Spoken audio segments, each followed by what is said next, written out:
We often talk about the shortage of donated blood. There's also a critical and ongoing need for human plasma to produce life-saving medicines for people with rare diseases. Joining us with a call to action is Lorenzo Bowser, Center Manager for CSL Plasma. It's great to have you. Thank you. Really interesting conversation that we had before we got started here on exactly what plasma is, how it helps people. So why don't we start there at square one with exactly what is plasma? Well, plasma is what is considered the liquid portion of the blood. It is everything except the red cells in whole blood. Plasma contains various proteins, antibodies, some sugars, but it's 90% water.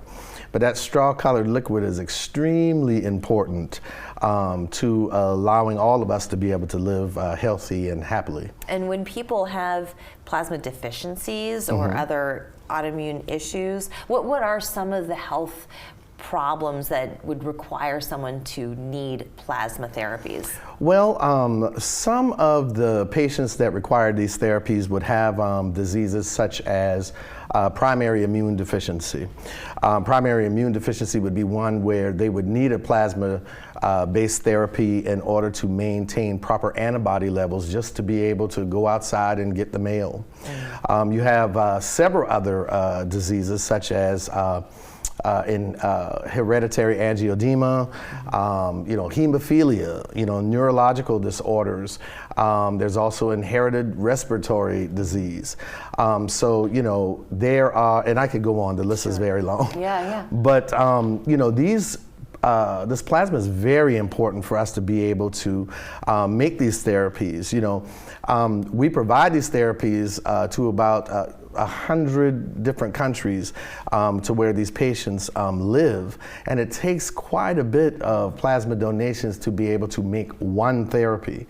So this is the reason why it's so important that we have so many people donate the plasma. Oh, that's interesting, because when you talk about blood donation, for instance, and how many pints are on hand, that blood goes directly into a patient who needs it.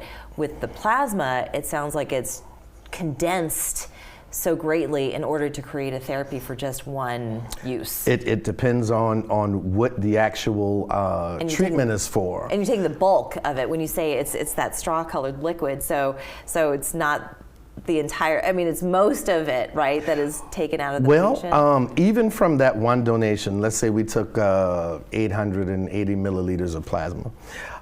That plasma then, after testing and the other things that are done to it, it goes to what is called a fractionation plant. What that does, what they do at the fractionation plant is almost like a brewery. They separate the plasma or the proteins, they break it down into its constituent parts. So, factor V clotting agents, factor VII, different proteins for different things. It gets so specific. It does. Albumin, for burn victims. So. Oh, interesting. So for the person who's donating the plasma, what is that process like? How long does it take? Well, the very first time that you donate requires you to go through a medical screening process.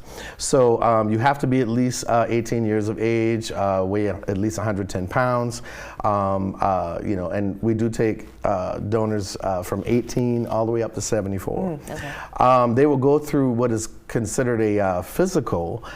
It's non-invasive, head, ears, eyes, nose, throat. They'll palpate your liver, things of that nature.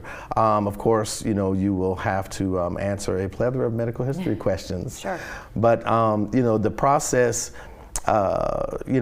takes about 2 hours that first time, with your consents, and there's a video to watch for all of the different consents so that you understand exactly what's happening. But once the needle is hooked up, how long is that process? That's 30 to 45 minutes. So it's not too different from or too dissimilar from blood donation. Absolutely. But then you say what is different is once that plasma has been extracted, you get something back before you leave.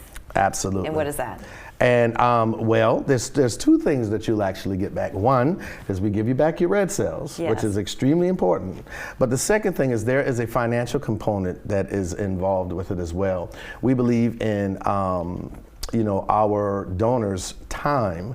So we actually compensate them for that. We compensate them according to the time that they took out of their life, their schedule, to be able to donate that life-saving plasma. Yeah, so really it's altruistic, of course, if you want to donate plasma, but there is a financial benefit as well. There is. Local collection center here. It's where you have 300 of them across the country, right? 300, yes. So right here in Charleston? Right here in Charleston. Both are located on Rivers Avenue, as a matter of fact. Okay. My center is 7800 Rivers Avenue. We're across the street from the Northwood Mall. All right. And the oldest CSL plasma is on 3725 Rivers Avenue, okay, which is right across the street from the old Naval Hospital. That's where you go to help people out. I want to thank you so much, Lorenzo. Really fascinating. I learned Thank so much you. today. Thank you so much. We're back in 2 minutes.